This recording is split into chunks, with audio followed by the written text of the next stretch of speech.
morning, good afternoon, good evening, wherever you are listening from, and welcome to 1% Better, where we take a look at hidden stories in sport. I'm Xylon, and I'm joined by Dr. David Lipman. Your medical question today is, how much blood does the heart pump in a day? Well, all of it multiple times. But I have no idea about this because I mean, this very much depends on like what you're doing, right? If you exercise more, that'll go up. But I have no idea. I can never remember how much blood you have in your body. It's somewhere like 6, 7, or 8 liters, somewhere in that realm. And then it pumps around the body. I think it's every minute or two. Like it makes all the way around the Wow. body, something What? like that. Yeah. Wow.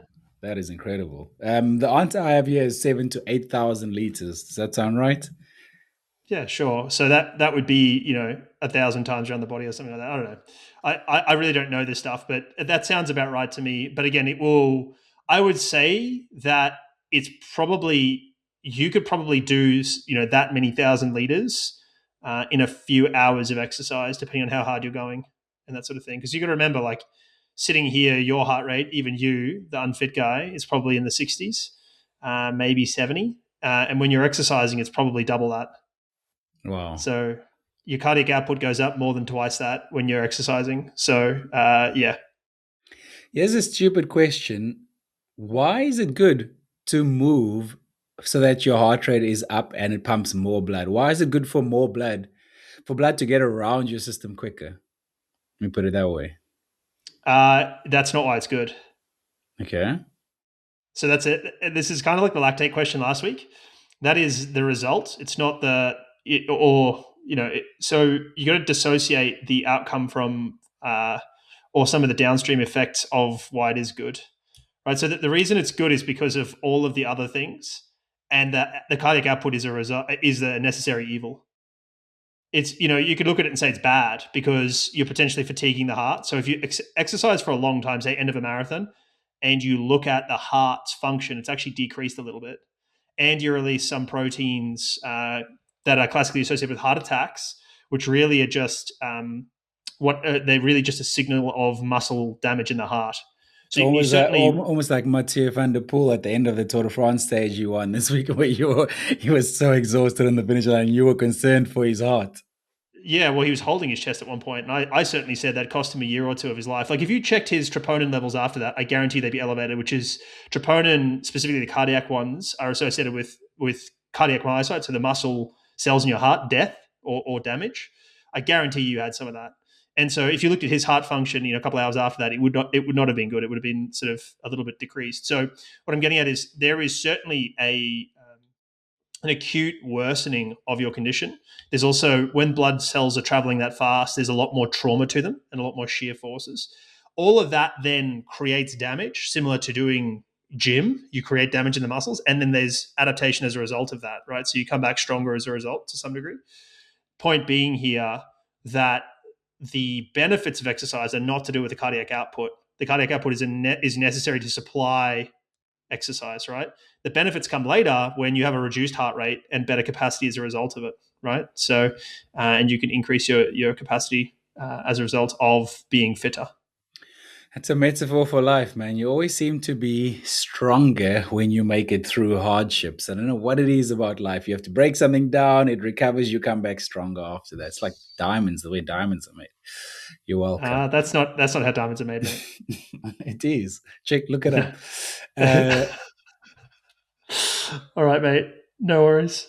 Welcome to this podcast. If you have never listened to it before, there you just heard world class podcasting. So, if you want more of that, we drop a new episode every single Friday. So, make sure to subscribe right now. We are supported by Precision Fuel and Hydration. I saw them pushing Sam Shepard and Lindsay Hunt, two of their experts internally. What was that about? What were they involved in? So they're previous guests on this podcast as well. Both great episodes. I'd suggest people go listen to them. Lindsay Hunt came to talk about heat training, Dr. Lindsay Hunt, if you will, and Dr. Sam Shepard came to talk to us about sort of Formula One aid stations. We were talking about after Western States last year, how they were dealing with aid stations and how they plan it and all that sort of stuff. So they were, I think, European College. I can never remember the name. I think it's European College of Sports Science. It's a huge sports science conference. So they went there to present research on sweat sodium content and cramp risk. And so basically, it's quite interesting to see the results of this, but they show, or suggestion in the paper that they presented was that saltier sweaters have an increased risk of cramping, which makes sense in the context of what we kind of the paradigm we work with already, which is that you have a cramp recipe that is unique to you, and some component of electrolytes is part of that, right? So sodium losses is part of that, but there can also be aspects like we've talked about you personally before, and one of your big risk factors is stress. And then in other people, there'll be a fueling component to it. There's certainly like a conditioning component to it as well. So you have this unique recipe that then generates a cramp in you. But salt is certainly part of it, not all of it. But some of the early research in occupational settings, so like say mining, showed that like was suggestive that sodium is a part of it. But in those contexts, cramping in that context is so much sweat and so much salt lost in those people. So it probably makes more sense than in athletes. The point here being salt is one part of it. And if you're a very salty sweater and don't replace anything and go for long enough, it's probably going to be a bigger factor in you than it will be in someone who's got a very low sweat sodium content, who isn't sweating much but still cramps, right? In those people, that will be slightly different. So yeah, it's just really cool to see that they're really trying to understand things and trying to move the ball forward from a research perspective, and that they're such an evidence-based company. It's one of the things I like most about them. They sell electrolytes. They have a reason to say, hey, more is better, but they're actually trying to actively move the science forward to show how to better serve people, which I think is cool. And it makes sense in the story. Like Andy's a pretty salty sweater from memory, the CEO, Andy Blow, and he started the company because he was having problems with cramping in Kona.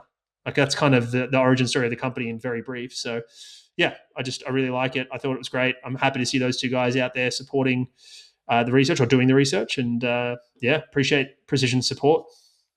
That's actually fascinating. I did their sweat test that they offer. And like you mentioned, I am prone to cramping. And I always thought it because I'm a heavy sweater. But the test actually showed that my sweat is not that salty. And to your point, where cramping is very unique to every single person. So then that told me, okay, it's not what I always thought. It's because of the sweating. So go and look at other areas of your life that might be causing that. So it's And there's fascinating. also, just on that, there's a huge difference between how much you sweat and your sweat sodium content. Yeah. So this is the difference between volumetric and concentration measures. Yeah. The So I'm a heavy concentration, sweater in terms of liquid, but not in terms of amount of sodium in that yeah. liquid. So the concentration of your sodium or your sweat sodium is low, but you can lose a lot of sodium if you sweat a lot. So if you sweat, say, 2 liters an hour for 3 hours or 4 hours or 5 hours, you can still lose quite a bit of sodium. I am at right bang smack in the middle, 1,000 milligrams per liter, there or thereabouts, but I'm also a heavy sweater, right? So you can end up with there, or you could have a very salty sweat and not sweat much at all, and you could end up losing less sodium than, say, you or I. So it's the combination of the two, right? It's because it's about the amount of sodium you lose, not the concentration of it. If you're interested, check out Precision. We've got a 15% discount for you on your first purchase. That discount code is better2026. We have a link in the show notes down below that'll apply that directly to you. They also have a very cool free service where you can book a call with one of their experts to learn more about the things we just talked about. And that calendar is in the show notes down below. Did I tell you I started cycling again, man? I'm an athlete. I rode 10Ks on Sunday, and Strava said it was my longest ride and my biggest climb, and I broke all sorts of records for 2026, 6 months post spinal fusion. I'm happy to hear that from you. I've said this before. So last week I mentioned 2 features that I would like to see brought to tech products. I have a feature request this week for Strava and Training Peaks and all those other platforms. Do a rolling 365 days. Don't do a calendar year. Nothing magic happens at midnight on December 31st. You're the same athlete before midnight as you are after midnight. Nothing happens there. Use a rolling 1-year average, which would be much more meaningful in you. Because again, like your progress from here is really important, but it's the beginning of next year. Just Or rolling you should a at least rolling window. you should at least be able to opt in for it. Either opt in for a normal calendar year or opt in for a rolling window. Because I would hazard a guess, the person getting off the couch and doing a 5K, they're more inclined to know that, January to December, this is what I achieved this year. It might be more binary for them like that. People who are more trained, people who are more into physiology and training years and training year on year, they probably benefit more from a rolling calendar. I'm still not even sure about that, because a year is a year. The calendar is irrelevant. Just like nothing happens at midnight on a Sunday night, so that on Monday morning, like you can't. If you do a long run on a Sunday and then go, okay, it's all gone. I'm long running on Monday because it's A this new week's long run. week. Like it doesn't, yeah, doesn't make any sense. You should use a rolling window with this stuff. Like that's just how it. Yeah, it just even if you're getting off the couch, all that sort of stuff. And part of the problem is these people at these companies, they make a decision like this, and that becomes industry standard. So they are implicitly telling people that something magic happens at midnight on December 31st. They're implicitly Yeah. saying last year doesn't matter now, Yeah. not the last 365 days matter. So like, just use a rolling window, please. Like it's not that hard. It's not an opt-in. Like make that the default. If people want to keep it the way it is, make them opt into that. Speaking about rolling, it sounds like you are rolling again. You put on our WhatsApp group that we have on the over the weekend. Daddy's back. Who's your daddy? What is that about? Can you explain No, it? I put a meme, one of my favorite memes of all time, or not even a meme, my favorite scenes from one of my favorite movies of all time. It's the kindergarten cop scene with Arnold Schwarzenegger, and he said, where he goes, "Let's play a little game. Who is your daddy, and what does he do?" So I put that on the group and see if either of you picked up what was going on, seeing if either of you checked Strava or did anything like that, because neither of you really engage with that group. Neither of you really do anything to like support me. I support both of you to like I ride or die for you two. You two barely even comment like anything. So anyway, took you guys a while to work it out, but I ran. I was up here. There's a lake a little ways away. It's at 1,000 meters, the same height we are here, but it's got a flat route around it, pretty flat. Like there's a little couple of bumps, not really anything meaningful. And so I was running. I decided to do a 10K around it, and I sort of felt all right and was rolling and just got rolling and sort of was listening to music and progressed a little bit. Ended up running like pretty much a threshold, I would say, for most of it, and ran like a 41-minute 10K, which was pretty good. I was interested to see how my Achilles pulled up. And so that 41 minutes, that was, again, it was kind of progressive. So I ran some like sub 3 minute K, so sub 4 minute Ks in that, which I think is 5 minutes something miles. So like I was getting moving. And yeah, had a really solid week around it. We talked last week. I was doing really well, a couple of really solid weeks. Had a really good week last week around it. So I think that the lesson I took from that was I was running that on Sunday, and when I finished, or Saturday, when I finished, I was like, this is stupid. I shouldn't have done that, because you can't just progress everything every week and then hope everything's okay, particularly if you've come off a little bit of a niggle or an injury. So this week I've decided to, discretion's a better part of valor, and to, it's not that I don't progress, but it's that I don't progress everything every week. So taking the win on that, Achilles held up really, really well. So I'm really excited about that. And then, just consolidate for a week or so, keep it conservative, and then we can start to push again the next coming couple weeks. That was very impressive. I did see that on Strava. I'm not sure if I commented, but I definitely did like it. A very impressive run. You Uh, didn't comment, mate. Comments are like, I expect that of you, man. That's Hey, you it's backing. actually, thank you for that. That jolted my memory. I have a question for people. We're going to put this up as a Spotify poll. We're going to put it on Instagram as well. I need to, how you've got currency conversion, like however many, like 5,000 South African Rand is worth, I think, a cent or something like that, US dollars, something like that. I think that's the conversion. Calm down, please. Anyway, Trump's in charge. Our rand's doing much better against the dollar since he's there. you love bringing politics to this podcast. Anyway, the point I'm making here is, what's the currency conversion of Strava Kudos to in real life Kudos? What's in real life Kudos? When people actually clap you or say well done when they're watching you exercise. Oh, interesting. Because Very interesting. I was cutting laps of this lake, and there's this family walking, and they're walking. The lake is like just under 3 kilometers around, it's like 2.95 kilometers around, right? And so I did 3 and a bit laps, but I'm doing the laps in roughly 12 minutes. So I saw them; they were doing probably like a 45-minute walk. So I saw them 3 times. I kept going past them. They kept, like, every time I went past them, they like looked astonished and clapped me and were saying like well done. And it was quite funny. And I just thought to myself, it feels so much better to get those in real life than it does on, like, I could get 100 Strava Kudos and be like, oh, that's kind of cool. One in real life, I'm like, oh, that's good. That's real. That feels really good. So I need to know from listeners. We'll put it up, Spotify poll. We'll put it up on Instagram as well. What's the conversion? I think we have to go magnitudes here. So it's like, is it 1-to-1? Is it 10-to-1? Or is it 100-to-1? Like, in which magnitude is it? And if you think it's like, say, 50, we can we can say, or maybe we'll do like greater than or smaller than. Do you remember your alligators, Xylon, from school? Greater than No. or less than? I Do you know mean, the greater than? where I live, we're real alligators. What are you talking about? What do So you mean alligators? the greater than or less than symbol. Okay, yeah. Like So Pac-Man. I used to yeah, call so him same thing. Pac-Man. Yeah. Yeah. So is the Pac-Man eating or whatever? So point being, it will say like 1 to 10. Is one in real life kudos worth 1 to 10 Strava kudos? Is it 10 to, let's call it 10 to 100 or greater than 100? We'll Yeah. just keep it three categories. Okay, let's move on to one of our partners on this podcast, Stride. Did I see that they have a new athlete that they signed? Yeah, they just put an announcement. It's really cool. So Chris Myers, so precision fuel and hydration athlete, he was the one that used the scuba gear to get across the river crossing at Western States last year. He worked on the pack with precision fuel and hydration, the really cool pack. So yeah, his name's Chris Myers. I believe his Instagram handle is something like Half Asian Chris. So really cool dude. Did some cool work with, I think there were some videos with Andy Blow down like near Precision HQ, near where Andy lives, doing some stuff on the trails with the Cramp sniper. It was quite funny. But yeah, he was previously second at Western States last year. He won UTMF, Ultra Trail Mont Fuji, this year, and just raced the Eiger 51K, which I did I did it a long time ago now. It's probably 2019 I did it. But yeah, he just did that over the weekend as well. He's in Europe doing a recce of UTMB is what I saw on his Instagram.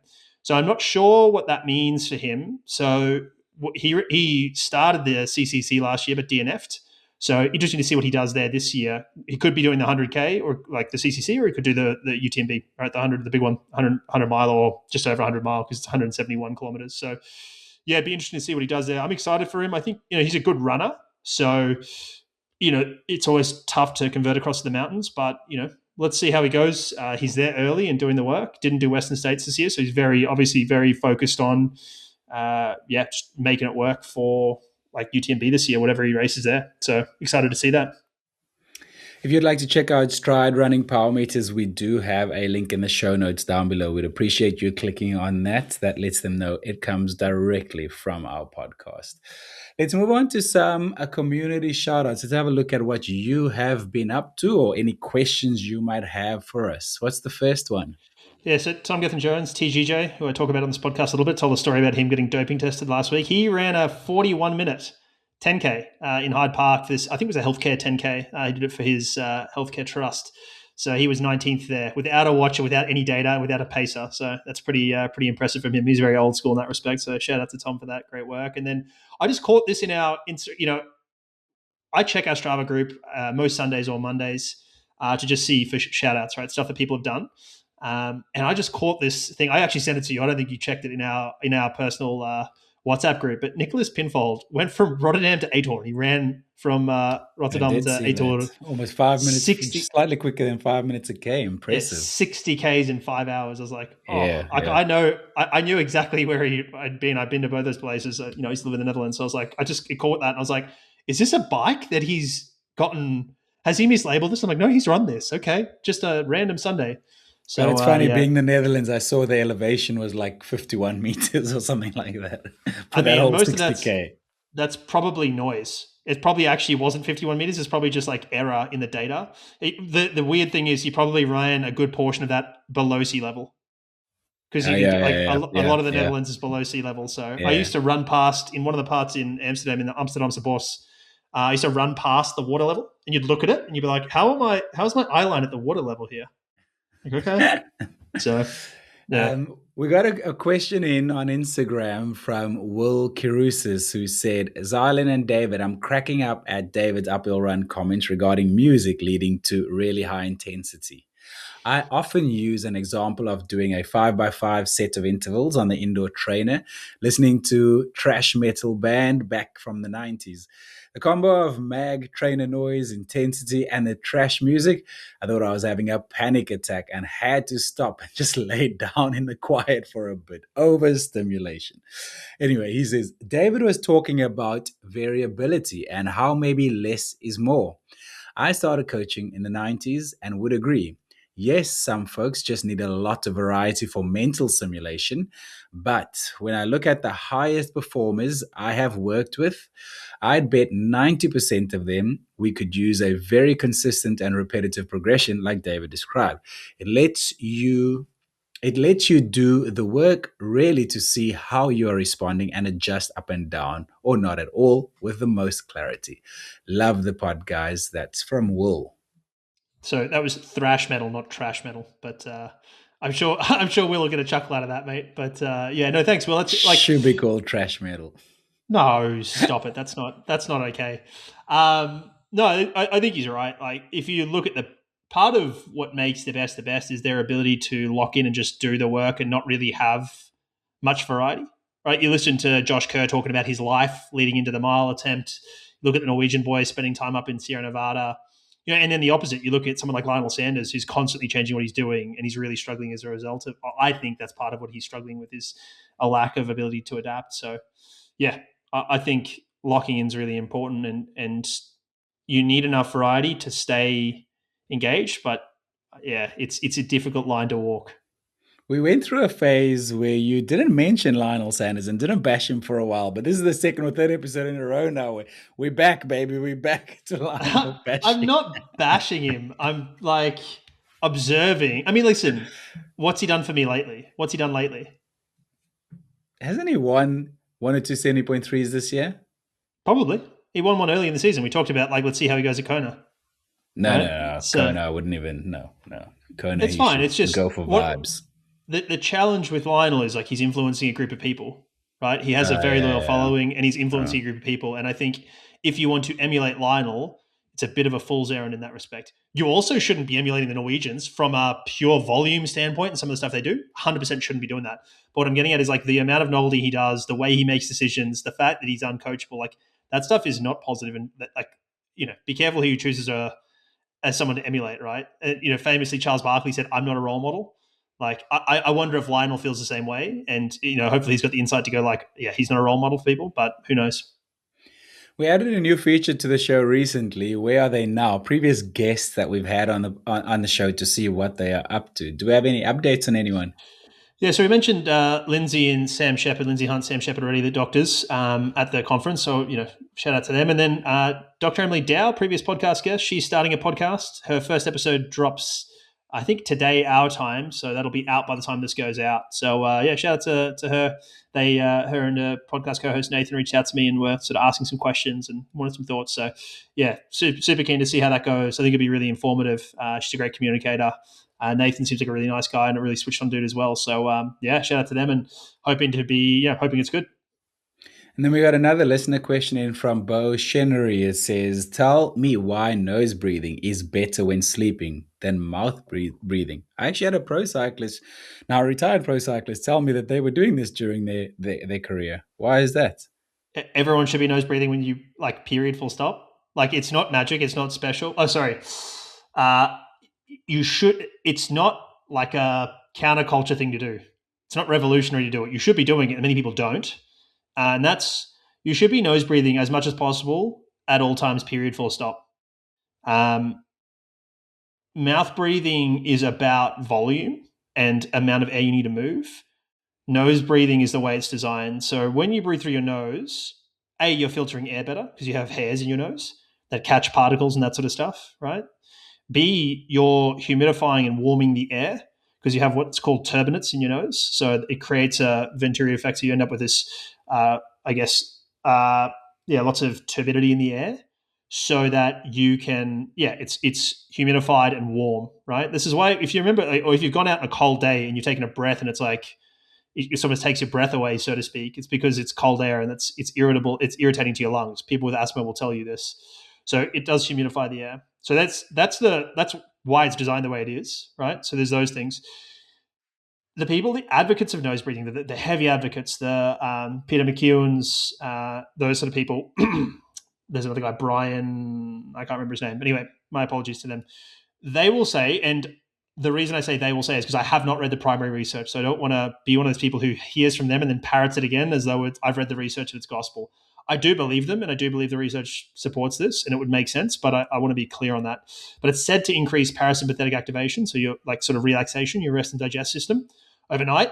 It's also said to increase nitric oxide levels. So nitric oxide is what makes your blood vessels relax, right? The big thing here to remember is like there's no reason not to be doing this and it doesn't cost you anything.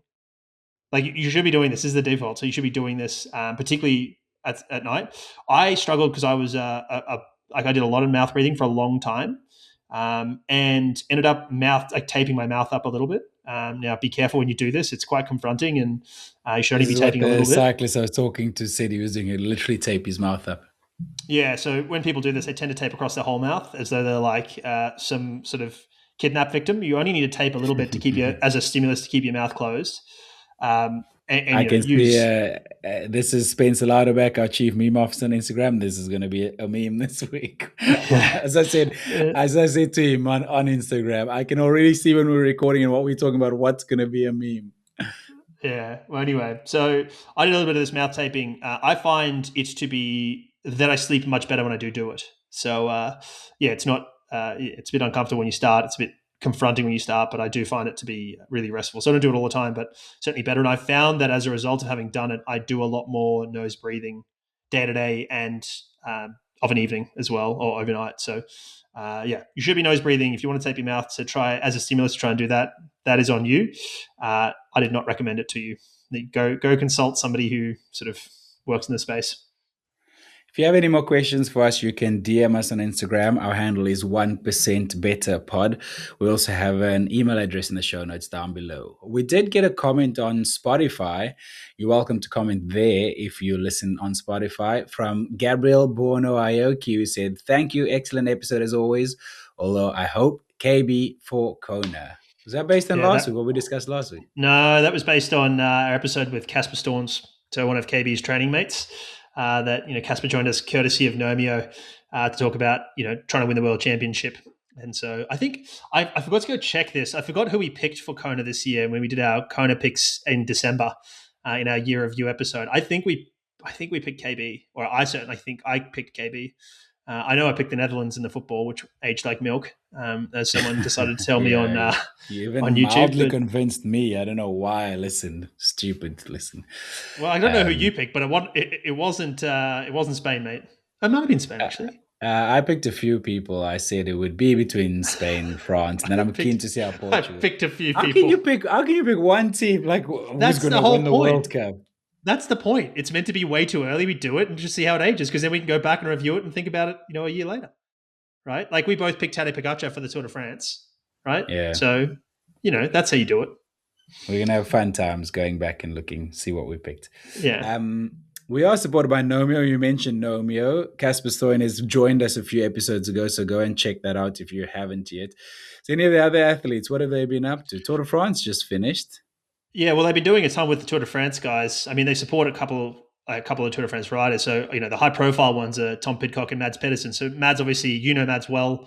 You sort of you do some work for him or his agency or something similar to that. And he won the green jersey and looked super strong. Didn't look like he was going to lose that at any point. Almost won the stage on the last day, and we'll talk about that in a little while. In a really impressive ride. So I've no doubt, given the research around Nomeo, that these guys are using it pretty much every day. I would say someone like Mads is using it every single day, because the thing with a rider like Mads is there are no easy days for Mads. Like someone like Tadej has easy days on the sprint days because he kind of soft pedals to the back of the peloton and like cruises through. Mads has got to like not get cut off on the hard days. Sorry, on the mountain days, as well as then sprinting on the other days, and he was going for intermediate points. So I've no doubt he's probably using Nomeo with breakfast, and then he's probably using a bottle or two of Nomeo at night as well, to try and make sure he's sort of avoiding that overreaching type picture that we talked about. And the research would support certainly the use in an overreaching type picture, which at Grand Tour certainly is. So yeah, really interesting to think about how you would integrate that, what else you would use as well. So he might be using ketones as well. Yeah, it's really interesting to think about solving that problem. That's a really good take, actually. I hadn't thought of that. It's very good. If you'd like to have a look at Nomeo and you are curious to check them out, do so. We do have a link in the show notes down below. We'd really, really appreciate that. We also We have still have a discount code for 20% off, right? So that's and that code is the number 1, then the percent sign, Nomeo all in capital letters, and the number 20, and that is also in their show notes for you to copy across. Right, let's have a look at what's come across my desk this week. Some quick bits in the world of sport. The Boston Marathon qualifications has changed. Didn't it change Yeah. last year? Or was this the first time? No, it didn't change last year. Okay. Or so the way it's worked for as long as I've known is basically you run a qualifying time, you are then able to apply, right? So you run faster than the qualifying time for your age group. You're then able to apply. Then roughly the top 24,000 people get a bib. So 30,000 are in the race, but there's charity bibs and there's sponsor bibs and stuff like that, right? So it's going to end up being roughly around 24,000 people who qualified will get to run. Uh, the cutoff time is basically the amount of time below that qualifying time. So if you're in the 50-year-old category and I'm in the 40-year-old category, it's not about what time you ran. It's about how far under in minutes the time we ran. And then that ends up being the cutoff, right? So for last year, you needed to run 4 minutes 30 faster than the cutoff time. And 9,000 were rejected. So 9,000 people who'd run faster were rejected. And sorry, yeah, so that was this year. Last year was 6 minutes 51, which is one of the highest ever, and 12,324 were rejected. Right, so I have told the story before, but I qualified in it would have been like 2018, I think it was 2017, 2018. I qualified for the one the following year. I ran 2:58, 58.9, and had to run under 3 hours. And it was 2017. I ran that, and I didn't get to run. I wasn't fast enough. Right, and then the next year I came back.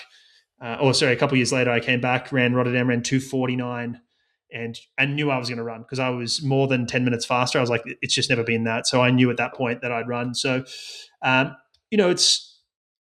it's pretty much the same as before, except now 23,000 people get in. And if you didn't get in, you've got a chance, right? Whereas previously you didn't if you were slower. So it's like it's a lottery for 1,000 people there. So roughly, your chance of getting in if you've missed out based on purely being fast enough is 8 to 12%, based on like the number of people of like who sort of where the cutoff lies, really. So I'd say it's probably more likely to be the 8% end or lower, given that running's getting more popular and people want to run Boston. So there's been a pretty strong response to this online. I think generally the way this falls is if you're a faster runner, you tend to be anti this. It's kind of the way I've seen the cards fall. I don't really have a strong opinion here. I'd argue it's more fair in some ways because anybody who qualifies has a chance rather than it just being fastest of the bunch. Now, there's an argument that it's an earned, it's like it's the only earned major, which is kind of understandable, but it's not really true because there's still charity bibs that people can get, and there's still brand bibs, as I said. So I'm also aware that like I was able to run fast enough, so it clouds my judgment on this a little bit. But I didn't get in initially, and that really like spurned me on, and made it more special when I did get to run there, and it was really emotional. So I don't think I have a big thing here. Like people are going to remember that the organization gets to decide how this goes. If they want to make it a lottery tomorrow, they can do that as well. Yeah. Like this is a private organization; they get to do what they want, and like you can be as outrageous as you want. Doesn't matter. What was your time in Boston again? I ran 2:48 in Boston. So quicker than your qualifying time. Yes, it was also my first time in super shoes, and it's a net downhill course. So I ran 2:48 in Boston, and then that was in April, and in Berlin, I ran 2:45, and that qualified me for London the following year in April, where I ran 2:42. So nice little progression.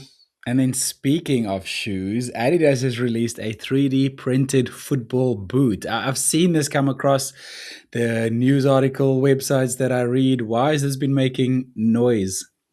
So I mean, there's lots of reasons to be making noise because Adidas wanted to make noise is the real answer. So I mean, there's lots of interesting bits here. So this was put on the foot of this Philadelphia Union player, Caven Sullivan. He's a 16-year-old kid, and this is so. He was using this as debuting the first ever 3D printed boot, and it was during an MLS match against the New York Red Bulls on July 23rd. So sort of 5 days ago at the time of recording this. So this kid's interesting. Youngest ever player to play in an MLS game 2 years ago when he was 14 years old playing professional football. Wow. And Man City signed him at that stage. And per a clause in his contract, he'll be able to transfer to the Premier League to Man City when he turns 18. So the competition for the next big talent is so rough. I mean, these teams are going to be standing outside of maternity wards in hospitals soon, man, with testing kits. Well, part of the problem is that like that's a fool's errand to some degree, but at the same time, the cost of missing the next big thing is too high for them. So they'd rather waste money to not miss the next big thing. They're trying to not miss rather than actually hit because they have different, like it's different in terms of the calculus on it. But he played like the key thing here is Caven played 85 minutes in these boots. So A, they held up, and B, they were comfortable enough. So it's interesting. They were directly shaped by athlete feedback and testing and data. So from like Paris Saint Germain star Kvichka, don't know how to say that. Quarescalia? Who are you talking about? Yeah, that's the one. And Atletico Madrid forward Ademola Lookman, and they were consulted in the development process. So that was interesting. They're also set to wear the boots in the forthcoming season. So they're obviously some of the key athletes there. They also took this approach, and I didn't know this, they took this approach in basketball as well, with Michael Brown Jr. debuting the BB01, which is the same ambition, same thing basically in the NBA Summer League, which that looked to be, and I'd say this is probably true of the football bit as well, they're probably 3D printing uppers, not the outer sole.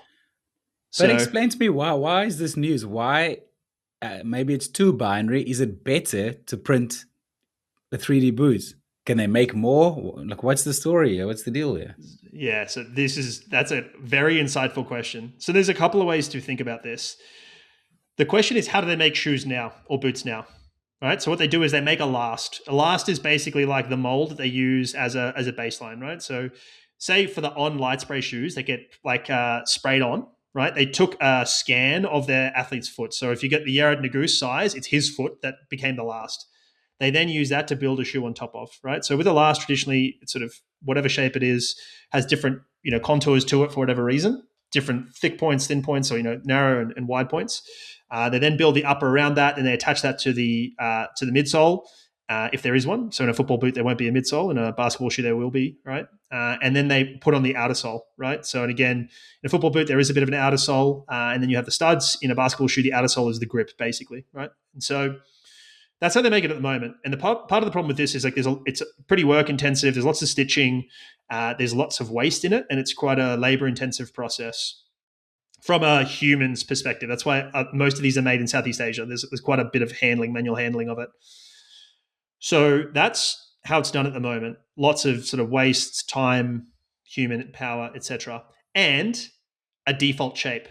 If I was to 3D print you a shoe, and this is, if you speak to the footballers, they'll often say like they try and go a half size down, lose toenails, they don't care because they want to have a snug fitting shoe that then they can feel the ball through and have better control with, right? Basketballers will say similar because they don't want to move around too much in the shoe, right? Because you don't want to lose force by shifting around in the shoe. If we 3D print to it, all of a sudden there are no hot spots. There's no spots where that doesn't fit you that well. So you're not going to get, you're less likely to have blisters. It's going to fit better. It's going to feel better. It's going to be more comfortable. And it's a single piece upper. And generally where we have seams on the uppers are where we end up with it doesn't give. So if you've got like a running shoe, what you'll notice is that where there is a seam, you have no give. So if that is over a joint, you're likely to get a hot spot there, or it's potentially a chance to get a hot spot there. So that's part of the challenge as well, right? When we have stitching in the uppers, that's why single piece uppers and stitch-free forefoots and stuff or 4 feet are so popular from a comfort perspective as well. So all of those reasons. I've had a hot take for a long time that we're going towards 3D printed footwear. This is why this caught my eye. And I think in the short to medium term, what ends up happening is we end up with a mixture of 3D printing and sort of modular creation. So perhaps you pay a subscription to your favorite shoe brand. They have a scan of your foot that we can do. We can already do that. We can send you a pair of socks, and then you could use your phone and get a scan of your foot pretty easily. We could then send that to whoever, take your pick, shoe brand. You then have a subscription with them. They keep that on file, and you get to build your shoe on top of that. Wow. Right, so you might say, I want an upper that, in these colors, which is already possible for different brands. But then you go, I want an easy day trainer at, this stack height with these foams, right? And they probably have, again, initially it's probably going to be modular. So like soft, medium, hard, what pitch do you want it, or what stack do you want it, and what ramp do you want it, right? Or pitch rather. So you end up with like the difference, how high it is, what the foam is, does it have a plate or not, and at what point is the rocker in that plate? And then do you want an outsole that does trail, like significant lugs, small lugs, or no lugs, right? And a sort of road shoe, and you sort of go that way. And, if you do that, let's say you've got 3 to 4 variables of each, all of a sudden you've got like 3 to 4 by 3 to 4 is, let's go 4 by 4 is like 16 different shoes based off the same thing. right, that you could make. So that's where I think we're headed, which is quite Wow. cool. To keep an eye on that. That would be fascinating. And I think loads of people would sign up for that right now. Let's move on to other news. You and I discussed this quite a bit offline, actually. We did mention, I think, last week that Jurgen Klopp Yep. is to become the new German football manager. That is now a done deal. And he gave a very interesting press conference as his first one. Yeah, he basically set the rules, I think. He said to the press, if you behave badly and don't leave my family in peace, then I'll be gone. I'll just turn away. I know there are other countries where national coaches are treated even worse. And he said, I'm not doing this for myself. I'm doing it for you. I'm taking the job, even though I've seen how you treated Julian Nagelsmann and Thomas Tuchel. I love this job, but I'm always ready to call it quits if need be. Jurgen Klopp is not going to have any career after the national team, he said. This is my pinnacle, the absolute high point of my footballing career as a coach. I will give everything I've got. I thought this was really interesting because I thought, firstly, I think the press, particularly the footballing press, and certainly in certain parts of Europe, are quite bad to coaches. And obviously has significant impacts on their families. There's no question about that. And I think it's having the ability and the willingness to walk away at any point means you're committing to stay every day. And I think it does put the journalists on notice to just behave a little bit. So yeah, you said you didn't think this would make much of a difference. Yeah, I just know journalists. I don't know. I'm interested to see where this is going to go because I have, in a previous life, worked in television, sports television for a big sports channel, attending a lot of press conference, this kind of thing, and capturing this kind of thing. And when it comes to journalists in those rooms, there are a lot of cynical people usually. People will just be waiting and feeling reprimanded by this maybe and then waiting for an opportunity to retaliate or something. Now say what you want about those people, but obviously I'm generalizing. There are also other people that will heed this advice, but good for him putting boundaries in place. Like, yeah, just because someone is a public person, it doesn't mean everyone in their inner circle should be up. They're not signing up to that per se. And obviously when you take a job like this, a lot of people do ask their family, especially in politics, we all in, are you happy to take this because this is a family decision, etc. In sport, I think it has gone a little too far. Like your family should not be up for grabs. Like, so good on him for putting boundaries in place. Yeah, I think like, listen, I have a bias towards coaches because I used to coach and I know like how significant it can be. I'm supportive of these folks as humans, but scrutiny also does come with the job, and I think Yeah. they're aware of that. But it's like, how does that come? It's about how you do the scrutiny, when it is, and what it's about, right? So scrutinize my tactics, scrutinize things like that, but don't scrutinize me as a human. Yeah. Those are not the same things, Yeah. right? So, just like with players, you get to decide if they're, and some of the behavior is also reasonable. Like if Klopp turns up looking terrible, or he misbehaves on the side of the field, or he misbehaves in public, those are different things, right? And similar to players, they get held to those standards. That's what part of what the money is for you to not mess up because your employer doesn't want you to. But it's about, like, again, it's not about him as a human. It's about like his behavior in the context of professional work and then professionalism as a representative of that organization off the field. I just wonder what happened if something happened that he had to say that, or if Yeah, it's just well, in general. the criticism of the other coaches. I mean, he's seen how this is. Like he worked for Liverpool for a long time. He copped all that. The British press is the worst. They eat Yeah. their young. I've said this on this podcast repeatedly. I cannot fathom how bad they are to their players and their coaches. It is obscene. I've never seen a British media outlet be happy with anything that isn't like the only thing you can be happy with. Like the only time I've ever seen the British press be happy is the equivalent of like the British football team winning the World Cup. Like that would be it. Other than that, Yeah. they are just not happy. Yeah, true. Let's move on to some running news. Chicago Marathon Elite Field announcements. Should we go through some highlights? Yeah, like I don't want to just be a mouthpiece for these organizations. I don't want to, sort of, we're not purely a running podcast, but there's some interesting stuff here. And I think,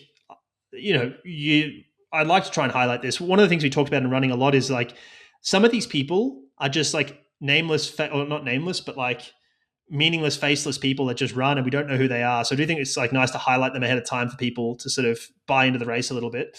I mean, this field's pretty impressive. Like the men's field's got 6 under 204. 6 runners under 204, which is pretty Wow. impressive. Obviously, Jacob Kiplimo's the highlight here on the men's side. So Kiplimo got third in London this year. So he was the guy that didn't break 2. So he ran 2 hours and 28 seconds. The forgotten man. Yeah, Nike's forgotten man. Remembering this is a Nike race, right? So he's Nike's forgotten man. So he won Chicago last year in 2:02:33. So he'd be looking to improve that speed. He'd be looking to break the course record in Chicago, I'd say, which I probably think is still held by Kelvin Kiptum. I think it's around 2:01. So he'd be looking to break that here. But again, he probably needs to have someone to race him. I don't think he's doing that solo for funsies, but maybe he is. Maybe he's like in 159, 158 shape and can run 2 hours flat or faster by himself. I don't know. We've got Amos Kipruto, the Kenyan. So he's 2:01:39 is his PB from, and that was from London this year as well. So he got fourth in that race. So he was just behind Jacob. And what you'll see here is a lot of people running similar pairings of races. Not many ran London. Many of these runners will have run Tokyo. But Amos also won Hamburg last year, and he was third in Chicago in 24. Mikesa Mengesha from Ethiopia is a 2:03 guy from Berlin.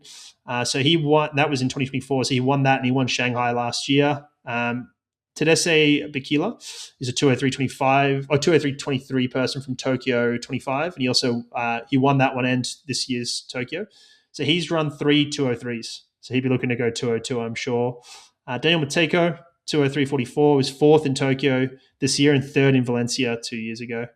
And then, some of the other people I'm not going to read all these out, but some interesting folks are highlighted. So American runners, Charles Hicks is there. So Charles Hicks is the one that was a British runner, is now an American runner. So he was 2:04:35 from Boston this year. So he'll be looking to run, I guess, a legal PB, let's call it, or World Athletics legal PB for qualifying times. But he was 7th in Boston, right? So top 10 in Boston is always a big deal, or top 10 in a major. So he's the second fastest American of all time, right behind Conor Mantz, and he was 6th in his debut in New York in 2:09. That was last year. Suguru Osaka is a Japanese runner, so 2:04 guy from Valencia last year, so he'd be familiar to some listeners. And then other Americans, Clayton Young is there. He ran 2:05 in Boston this year. Vincent Maury, who I don't really know, but he ran 2:05 in Toledo. And then Galen Rupp. Chicago, being a Nike race and being Chicago, roll Galen Rupp out every year. I didn't do enough work on this, but he ran that 2:06 in Prague in 2018. At some point we have to retire this PB, and he's not I think Galen is more likely to run over 2:15 than under 2:10. In fact, I'd say he's more likely to run. Yeah, I'm not going to be rude here, but Galen is my age. He's been running. He ran a 28-minute 10K when he was 18. This guy's been running so long. He just I don't understand how they keep rolling him out or why they do. I understand he's still a big name in American distance running, but he would be lucky to be, there's not that many Americans. I guess there's enough Americans in the race. I'd say he'd be lucky to be top 5 American, Galen, in this race, which is saying something because he's ranked 4th on PB. CJ Albertson's running 2:08. He's running. There's a bunch of others here who are much greener than him. Bunch of 2:09, 2:10 guys. So yeah. Anyway, we'll see. If him and Lionel Sanders are friends, they can start a support group. I'm trying to be realistic here. You got to give some. No, you're usually right you're right when it comes to this. If you say now he's probably going to run 2:17, chances are he's going to run 2:17. Yeah, I'm trying not. I don't mean this again. I'm not criticizing these people as humans. I'm trying to say the reality of their performance, right, and what I think contributes. And listen, if they want to reach out to me for advice and they think I can help, I'd be happy to give it to them for free. It's just it is what it is. Anyway, Hendrik Pfeiffer is also in the race, the German, so he's fairly high profile. People might know him as well. I try to catch people who I think people would hear about, listeners would be interested in and can buy in. Patrick Tiernan, the Australian, based out of the US at the moment. So he's on 2:07 in Houston. I'd be interested to see. The Australian marathon record just went down 2:06:20 or so from Half Distance on the Gold Coast in Australia. So I'm sure Pat would hope to break that. Certainly if he's on and he doesn't, and Pat struggles to not be injured, but if he's on, he's got the capacity to do it. And then the 2 South Africans are interesting here. Nadil Vinskut, so he ran 2:09 in Chandler, 2025, and then Adrian Vinskut is on debut.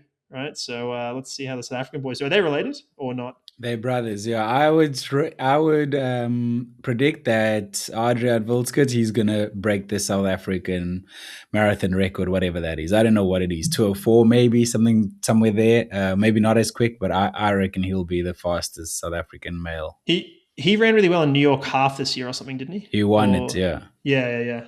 Yeah, that's the one. So on debut, let's see how he goes there. And then should we Well, go to the yeah? I was going to say debut is always a roughie, mate.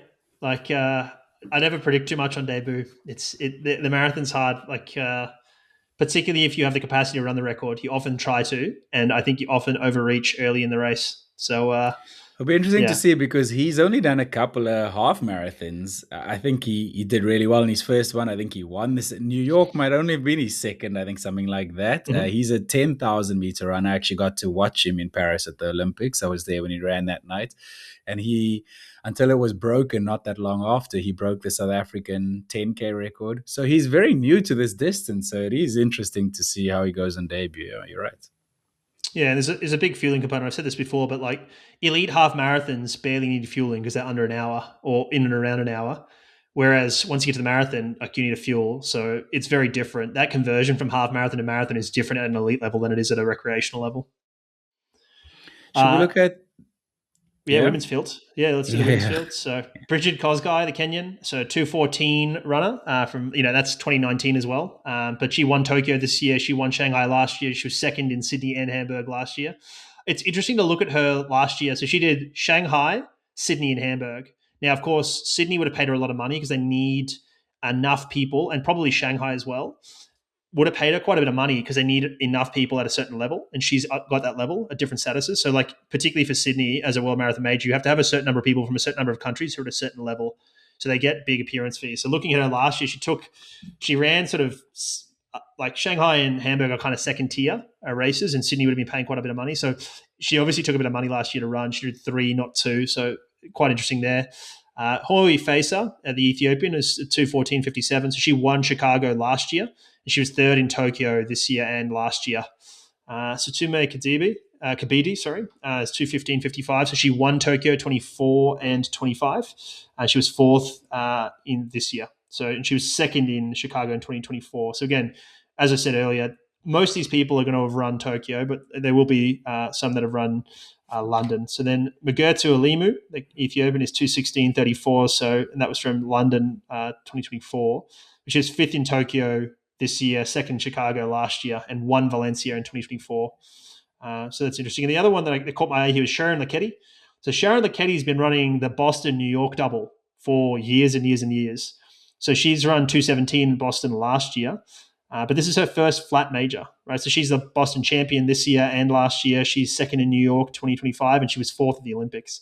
But this is the first time she gets to run a flat marathon. So it'd be interesting to see how far she can go. And it's not always a Might not be guarantee with suited to these it. people. Exactly. Well, it's very different. So, I think she'll probably go well, but I wouldn't be surprised if she wins it. I'm not picking her to win it, but I would not be surprised if she does. But at the same time, it's very different running. Onto the American, Sarah Hall, another one that gets rolled out a lot. So Sarah is obviously, I don't like to comment on people's age, but like Sarah is well into her 40s. She ran, 2:20 in the Chandler Marathon in 2020. So again, a marathon PB that is aging. So she's listed high up on this, but I would suggest she's going to be she's pretty consistent. So I would say she's a chance of top 5, probably top 3 American is a realistic chance for her.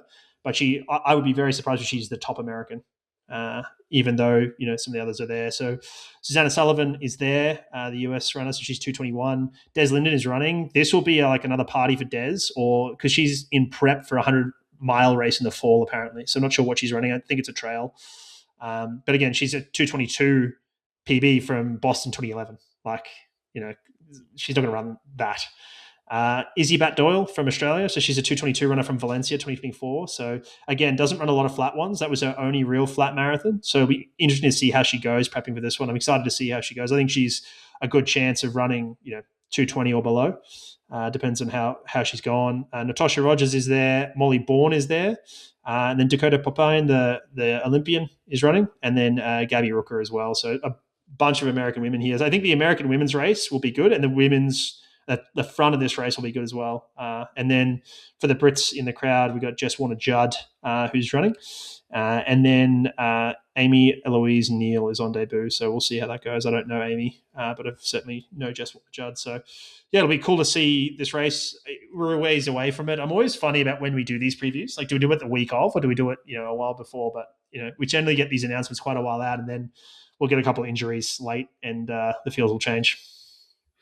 We got two more big topics to discuss. The first one being the Ultimate Championship. We talked about it before, but it is almost here now, happening in September, I think. Yep, 11 to 13. So we've got the Diamond League finals, and then the next week we've got this.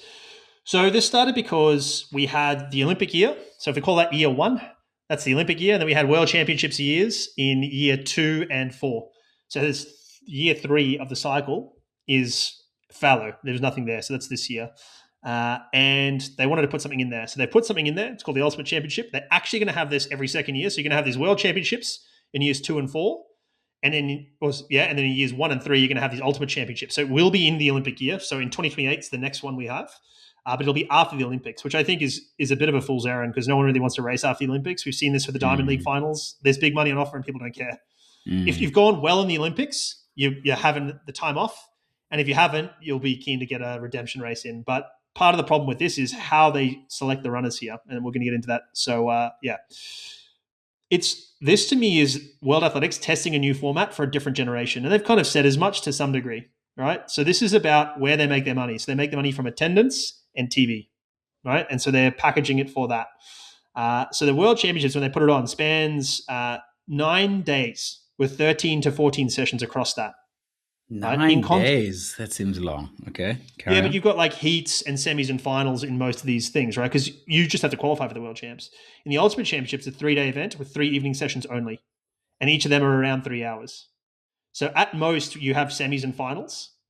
But not everything does. Some of them are straight finals, and we don't have all the events. So there's no steeplechase, there's no 10,000 meters, there's no shot put, and there's no discus. But they also only have women's triple jump and men's hammer throw. So they don't have the others two there, which I think is ridiculous. I think you have them both genders there. I also think we shouldn't be doing hammer throw. If anything, we should be doing shot or disc. But anyway, or javelin for that matter. Shot or disc. Hammer throw is dissociated from what people have done. So like when you're growing up, you've probably thrown a discus, or you've probably thrown a shot put in PE at school. You've definitely not thrown a hammer. But also from a risk standpoint and putting it on, hammer throw can go pretty pear-shaped in terms of where it goes. So you have to think about what you're doing on the track at the same time. Whereas say javelin, it's a little bit, they go straight. Like you don't see these skew throws. But also when we think about who's in these events, if we think about javelin, the dominant female at the moment is from China, and the dominant men are from the subcontinent. So when we start to think about that, then it all of a sudden becomes like a bit more, like more encompassing. You'll bring in different audiences. So that's how I think about it. They've clearly made decisions about high-profile people in different events here and who to have and who to not have, right? So, men's triple jump, for instance, like not greatly high-profile, so they don't really care. So anyway, it's very interesting in that respect. But so here we go. How do you qualify?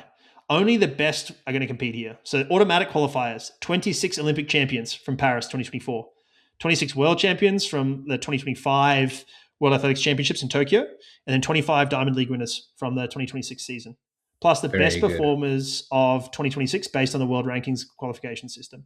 The point is basically it's like all the champions plus whoever wants to come based on their ranking points, because we'll fill those in. But this is the problem is you're not going to get this in an Olympic year because the Olympic champions are going to say like, I'm not coming. Like if you want an Olympic championship, you're not turning up the next week. That ain't happening.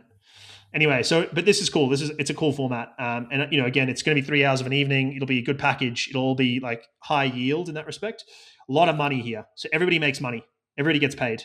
First person gets 150,000, down to the 16th getting 2,000, and then there's difference for the relays. I'm not going to read it all out. It's on their website, but quite interesting here. So there's obviously some good money up for grabs, and I think it'll be cool to see. Let's see how it goes. I am pro and supportive of their attempts to innovate. Wonder how Kirsty Coventry feels about this. Anyway, it's not the Olympics. It's not the Olympics. Not her problem. About the prize money, I mean. That's very interesting. Let's see how that goes. I know Sebastian Coe is working hard behind the scenes to make the sport relevant and keep it up there. So this will be interesting to see how it's received. Very Yeah. interesting.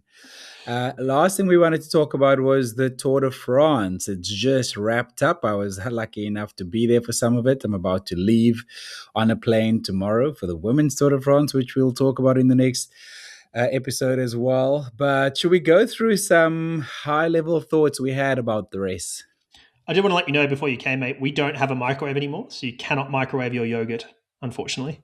So long-time listeners will remember this saga, but I just wanted to let you know publicly that I'm sorry, we no longer have a microwave. I'm not even joking. To give people context, the Tour de France farm is taking place close to David's villa in France. So I'll be spending a couple of nights with him. And yes, he's letting me know that he sold his microwave because he was so disgusted by me bringing my yogurt, very cold yogurt, out of his very cold fridge up to slightly better room temperature for me to enjoy with my Yeah. sensitive teeth. People who've been listening for a year will remember that video we put on social media last year and the just horrific response people gave you, which is appropriate. So anyway, I do look forward to welcoming you, mate. But yes, let's get into the Tour de France. So we're going to do some high-level stuff, just some thoughts rather than reviewing everything. But let's start with a highlight, mate. What was your highlight of the Tour? For me, it has to be the final stage. Cycling often just does tradition for tradition's sake. But since the Olympic Games 2024, where the race finished in Paris, they added a climb to the traditional Champs-Élysées stage, which they copied from the Olympic Games. And it just makes it so much better. It's just so good, such good viewership. A really good way to end the stage. Because traditionally, the Tour de France would end and you'd be waiting for the last stage, and it's just going to be a ceremonial ride, and then the last like 40k will sort of be exciting, but no one's going to stay away. But the way Mathieu van der Poel won the final stage, right, it was nail biting right to the end, man. It is a win. Last year I didn't actually get to watch that much of it because I was there. I was on the finish line, and when you're there, you don't get to see that much. So it was great to be home this year. And You were there, or we were there, mate? You were with me, remember? we were there. You got me into VIP. Yes, yes, yes. We were there. No, I agree. I like Mathieu van der Poel. I think he's a nice human. Having spoken to him a bit, spent some time with him. I think Jasper's a great dude as well. I think he got done dirty by the Netflix documentary. So it's cool to see them and cool to see him celebrating that photo and the video of him celebrating for Mathieu as he crossed the line. I thought it was just amazing. So yeah, that was one of my highlights. My other highlight, Victor Campenaerts's daily vlog. I didn't watch them all, but they those were are all good. hilarious. So Yeah, absolutely loved it. So chapeau to Campenaerts and like Team Visma letting him do that, Visma Lease Bike. So what was your low light, mate? the low light for me was the shadow that the 2 a.m., 5 a.m. testing for Jonas Vingegaard and Pogacar respectively cast on the sport. As we discussed last week, this might be the cleanest sport in the world, but because of what people have done in the past, the sport is seemingly often still has this shadow cast on it. So for me, that was the low light. Not that the testing took place. I think we should work around the clock to make sure that it is the cleanest sport in the world. But just people are still going like, is it? Isn't it? Like, why are they testing? I haven't got messages from friends yesterday asking me my thoughts, So that was I a hope, low I hope you light. shared the podcast with them. No, I didn't. What was it? What was your low light? My low light, this will sound weird, but the crowds on Alpe d'Huez. I think it's really Yeah, cool, yeah. but it's too much. They get too close to the riders. Pog had to move them. There was that guy, the Movistar rider rode into the back of the UAE car because the car stopped because somebody ended up in front of it. Like, we can't have that. It is a horrific look for sport. We can't do it. I hated it. I hate it. Every year I say it on the climbs when they get too close. It's not good. Yeah, that was I'd put that right up there. I'd agree with that. Should we move on to surprise? What was your surprise of the race? The number of stages EF won. I was surprised by that. Obviously, Richie Carapaz sort of high profile, but EF don't have a sprinter, so they're kind of trying to steal stages here and there. Like, they don't have a clear strategy going into they've also got Ben Healy. It's a bit messy. So They actually I was do have a surprised. clear strategy, very clear strategy. They only have a limited number of stages that they target, and they go all in on those stages. So they are actually very smart. Sure, but it's not like we're here to win sprint stages or we're here to win mountain stages. It's kind of like, we're here to get in breakaways and try, maybe win some mountain stages with Carapaz, or maybe win some sort of longer stages with Healy. But it's a bit messy compared to Alpecin, who were there very clearly, like Yas was going to try and win the green, try and get a stage or two with MVDP, or a team like UAE who's like, we're here to win, overall and whatever else. It's just like, I think the non-traditional way to make it viable for sponsors is great, and I think they add a lot. But I was surprised by them. What about you, mate? I think they are actually smart. I disagree with you. I think they understand that you get most of your exposure. 70% of your sponsorship media equivalent value comes from the Tour de France. And if you don't shine at the Tour de France, it makes things very tough for you. So, and you know which stages the breakaway has pretty much a 90% chance of staying away. And that's the stages they target. And then in Richard Carapaz, they have someone who they're paying more than anyone they've ever paid before. He's on a big salary there, and they're not one of the bigger budget teams. So very smart of them, man, and super cool of him I, to deliver. Like very cool. I agree with all that. I don't disagree with that, but it would surprise me how many they won though. Yeah, yeah. I expect them to win one.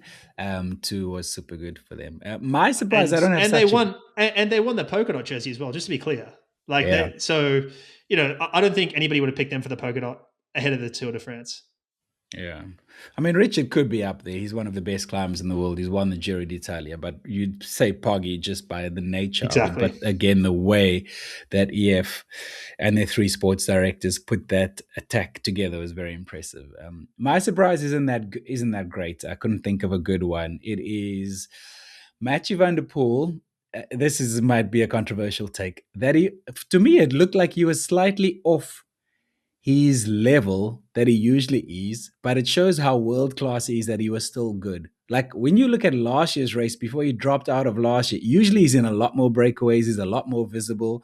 This year he won two stages and he led Jasper Philipsen out on that stage that he won, but he was actually a lot more invisible than he usually is. And maybe it was just that he was targeting certain stages. I think there's a bit of that. I also think reports out of the camp during the tour that they were struggling with the heat. Whether that's they didn't prep Okay. properly or they were feeling it for some reason, I don't know. But they were saying that early in the piece, so maybe that's it. Who are your winners, mate? So this isn't like who won, but it's like who do you think walks away as like, yeah, we did really well here, we were really happy. For me, it is UAE, Alpecin, Little Trek, EF, and Uno X. I'd agree with that. I'd also say Remco Yeah, because yeah, Remco. Remco, This is the best I've seen him climb yeah, in ages. yeah, and he came second this year, and we're going to talk about that. And let's dovetail this into losers. Florian Lipowitz is a loser, right? So last year, Florian Lipowitz is on the podium. He's third. Remco's like, are we going to, like, people are thinking, we've got this young kid, he's coming up. Like, is he going to lead next year? What's Remco doing? Are we selling Remco? What's going on?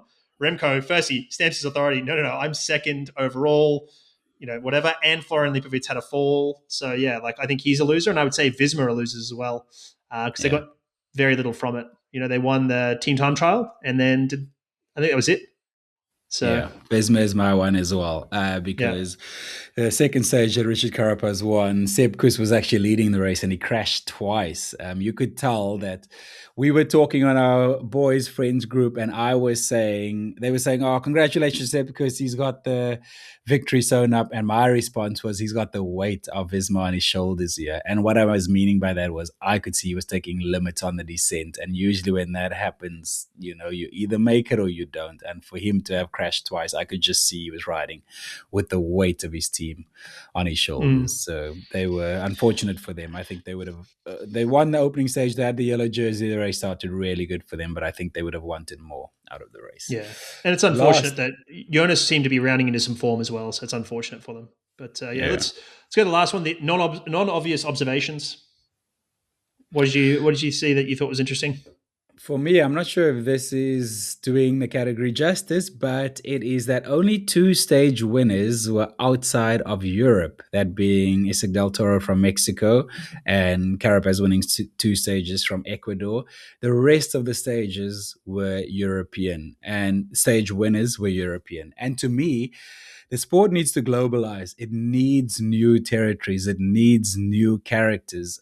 If you look at the FIFA World Cup, like what were the biggest talking points of the FIFA World Cup? It was countries you didn't know about. It was the way African countries rocked up and the fashion that they rocked up at the World Cup. Those were some of the biggest stories. Cape Verde, those were some of the biggest stories to come out of this World Cup. And I think cycling needs this sooner rather than later.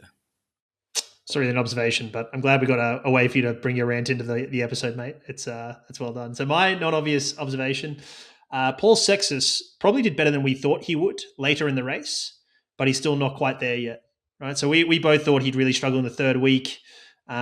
He did fall off a little bit, but not as badly as I thought. And I thought he was really strong in the climbs without many teammates around him. So I was pretty impressed by Paul Seixas.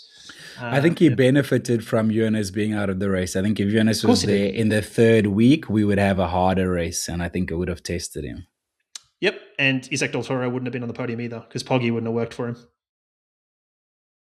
Maybe, depending on. I think he would have had a similar gap to Jonas still, and he might have. But yeah, he wouldn't let Jonas go up the road as easily as. If Jonas is there, Jonas is coming second or third, not fourth. So then you've got Remco, and Isaac wasn't going to be at Remco. So Isaac is off that. He may still be in the white jersey, but he wouldn't be. He'd be fourth, not third. But how cool was it to see Poggy do that for Isaac Del Toro? Class cool. Act. Class act. And being so happy for Richie Carapaz when he won, and being happy for Van der Poel when he won. So like he's just seems like a really nice human. Did you see even before Carapaz won, the stage where he almost won? Yeah, he said spoke to him behind the podium and he said, "Your time is coming, like it's coming." Yeah. So cool. It feels like I saw a meme of like a Godfather meme of him going like, "Yes, you may have a win today." And it's like it feels a little bit like that. It's like he lets people win. It's like, please, Don Poggy, can I win today? Yes, you may have a win today. Well, there was this stage on the last weekend where I think it was a decathlon rider, I don't know, it was a Prudhomme or someone who attacked, and the disgust and disdain that Poggy looked at him when he came back, just like, what are you doing? You're wasting everyone's time here. Okay, we need to get out of here. Before we do, doctor's office. Anyone in the doctor's office? Yeah, well, Florian Lipowitz apparently fell pre-Tour de France and then was sick during the tour, so I thought I'd put him in here. I'm not sure. I mean, you're a bit skeptical about whether these things happened and how significant they were, or whether they're sort of saving face now, but, so be it. They happened or said to happen. And then I was... so Adam Yates had some... Are you talking about not Lipowitz, you're talking about Seixas, Paul Seixas. Sorry, I'm talking about Seixas. You're right, sorry. I was talking about Paul Seixas. Sorry, I got confused between young riders. And then Adam Yates in UAE had apparently some sickness, some gastro problems. Scary. Yeah. Well, Yates was scary, but then everyone says, it must be going through the team, even though they're isolated. And then Poggy's wearing black shorts the next day, and everyone's like, well, he's got gastro. It's a problem because he's wearing black shorts. He doesn't want to poop his pants. This reminds me of the discussion of weight. Oh, we don't want to talk about it, but we're going to talk about it anyway. It's like you either talk about it or don't. Don't have and the poor bloke, what does it matter what colors he wears anyway? Cycling needs all the things you said about different characters, because the conversation for the first 4 hours of a stage and overnight is so absurd and so ridiculous.